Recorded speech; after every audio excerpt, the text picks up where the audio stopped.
Toda vez que eu vou começar um vídeo aqui, depois de uma derrota ou empate do São Paulo, eu fico pensando o que que eu já falei que de repente eu posso falar de novo aqui, ou então que não soe tão repetitivo, né? Mas se você pegar qualquer outro vídeo que eu tenha gravado aqui, ou no Arquibancada Tricolor, depois de uma não vitória do São Paulo, vai parecer tudo a mesma coisa, né? Eu até tento mudar de roupa, né? Você tá vendo aqui que agora eu tô contra agasalho aqui para ver se dá uma mudada, para não parecer que é tudo sequência do mesmo vídeo. Mas tá difícil, galera. Tá difícil. Hoje o São Paulo empatou com o Coritiba, repetindo de novo todo aquele filme que a gente vê. O São Paulo joga bem, até com algum volume no primeiro tempo, volta disperso do intervalo, cede espaço para o adversário, toma um gol e aí resolve correr desesperadamente para tentar fazer o gol. Dessa vez, pelo menos, o São Paulo não tomou uma virada, né? Como aconteceu em outros jogos. Mas foi igualmente frustrante. E para os mais de 44 mil torcedores que foram até o Morumbi hoje, foi muito mais desgastante, porque fizeram uma baita de uma festa legal. A gente transmitiu ao vivo no Arquibancada. Foi uma noite bem típica de Libertadores, né? Festa, não faltou apoio, o ambiente era todo favorável, gramado 100%, nosso estádio de volta, e o time não consegue se impor, não consegue dar uma resposta, né? O problema é que, assim, tá passando o tempo, né?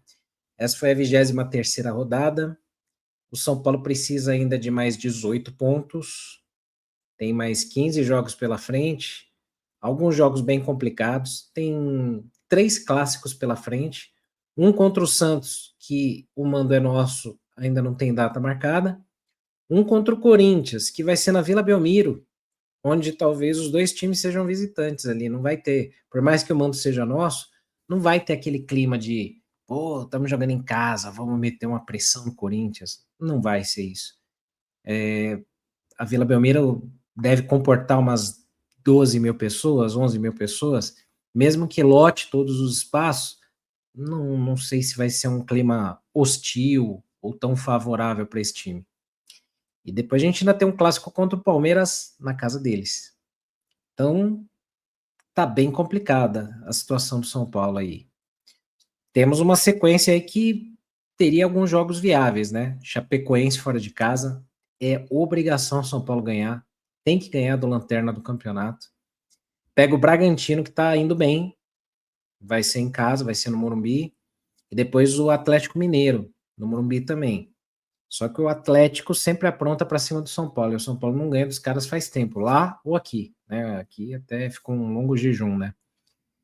Mas acho que mais do que isso, né, galera? O São Paulo mostra os mesmos erros, você vê o semblante de algumas pessoas ali, tipo o Pablo Maia dando entrevista na Zona Mista, o Dorival falando na coletiva, o Marcos Antônio também, acho que foi no jogo contra o Grêmio, talvez, pode ser, que você vê um espírito assim derrotado, né? Você vê ali os caras assim, parece que o São Paulo caiu já, né? E não dá, cara, não dá. Esse time precisa responder, esse time precisa ser mais ligado, mais atento. O que que falta, será, para o São Paulo conseguir converter em vitórias uma superioridade, mesmo que seja pequena, mas uma superioridade que o São Paulo consegue até colocar no primeiro tempo. O São Paulo até cria, tem volume de jogo, mas volta totalmente desfigurado para o segundo tempo. E aí você tem um pouquinho de culpa ali que tem jogadores dividido, né, entre jogadores, treinador. O Dorival não ganha um jogo, não consegue trazer algo novo, insiste em algumas convicções. O Pablo Maia, por mais que tenha feito o gol hoje, eu torço para que esse gol ajude a dar confiança para ele, né? Ele não tá jogando bem, ele não tá jogando bem. O Luciano é outro nome que, pelo menos nesse formato tático, nessa formação tática, não funciona, é um a menos em campo. Hoje saiu do jogo, foi substituído, deu um baita de um chilique no banco, batendo no banco. O jogador também sabe, né, quando a câmera tá mostrando ele. Então, desnecessário, sabe, um descontrole emocional. Aí a gente vê ali alguns jogadores que são mais do mesmo, que não vão mostrar nada de diferente, né? Tipo o Ferreirinha, né? Ferreirinha errou tudo, né? Que ele tentou hoje, não deu nada certo. O Arthur foi pouco acionado.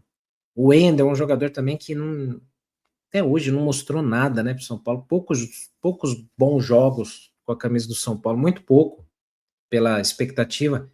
Isso sem contar o que o São Paulo teve que fazer, né, para acelerar a vinda do Wendel. Deu de graça o Moreira, o Porto não quis, devolveu, mas deu de graça o William Gomes, praticamente, que vai render milhões aí no futuro. Então, o que precisa ser feito para o São Paulo tentar converter em vitórias essa pequena superioridade para pelo menos quando dormir no segundo tempo, não perder jogos. Se o São Paulo tivesse conseguido fazer 2-0 no primeiro tempo, talvez, mesmo que dormisse no segundo tempo, saía com 2-1, sairia com uma vitória, pode ser. Mas a gente não vê o São Paulo, mesmo no seu melhor momento dos jogos, conseguindo impor uma superioridade, né? E isso que tá preocupante, porque o tempo tá passando. Eu falei, faltam 15 rodadas para o campeonato acabar, e o São Paulo tá ali, derrapando, não sai do meio de tabela, dependendo dos resultados de hoje, pode ser ultrapassado. Você vê, há 2 rodadas atrás, se o São Paulo vencesse o Grêmio, o São Paulo podia ter subido para o 8º lugar da tabela. Hoje, se vencesse o Curitiba, ele só subiria ali na frente de um time. Ele não ultrapassaria mais ninguém. Então, tá começando a ficar complicado, porque a galera do pelotão lá de cima tá começando a se distanciar. E a gente tá ficando cada vez mais perigosamente perto de quem tá vindo lá de baixo.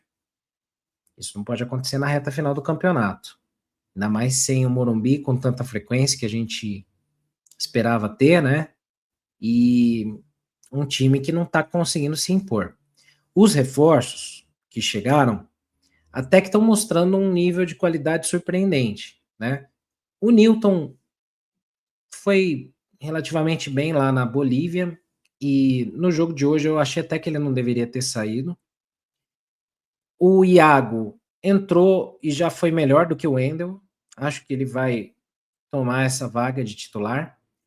O Domingos Duarte, muito seguro na defesa, 2 jogos bem interessantes do zagueiro português, chegou e acho que deu uma organizada ali. Só que aí quem falhou hoje foi o Rafael, hein? O que dizer do Rafael?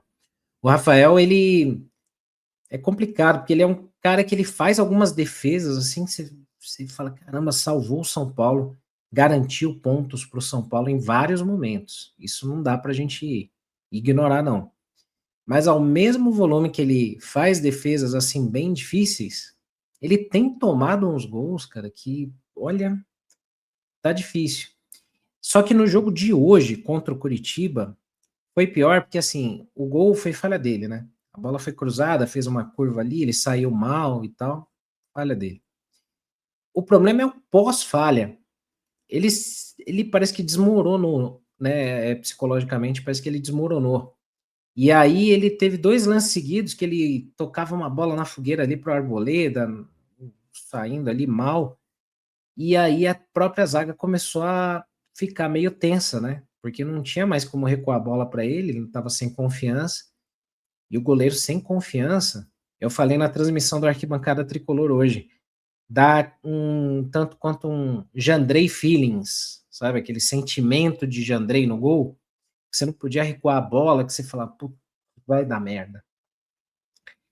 E aí o Rafael acabou trazendo um pouco disso para o jogo de hoje. Então, esse empate contra o Curitiba, que tem sabor de derrota, ele tem aí uns donos de alguns ingredientes, né? Tem o Dorival, que não tá conseguindo fazer esse time jogar bola, não tá conseguindo fazer o São Paulo ganhar um jogo, tá bem difícil, tem a parcela dele grande ali, que ele tem que ser cobrado demais. Tem a parcela de jogadores, porque aí tem coisa que não cabe ao treinador. Falha individual de jogadores, desatenção, passes errados, momentos que você tem que decidir o jogo, você pode chutar no gol e você toca a bola pro lado, que nem o senhor Wendel fez hoje no primeiro tempo, né? Tinha uma bola ali que era para chutar no gol, ele preferiu tocar. Então isso aí cabe a jogadores sem personalidade também, né, que não estão conseguindo fazer o básico do básico. E diretoria, que a gente não pode deixar de falar, porque se a gente está nesse caos, todo esse volume de coisa errada, tudo começou quando o Rui Costa, com o aval do Rafinha, do presidente Maciz, cedendo ali ao blá blá blá de um lado ou de outro, resolveu demitir o técnico Hernan Crespo.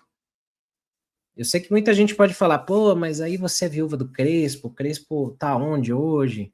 Ele não é um dos principais treinadores. Tudo bem, eu concordo que ele não é um dos principais da primeira prateleira, mas o time dava liga, cara, dava liga.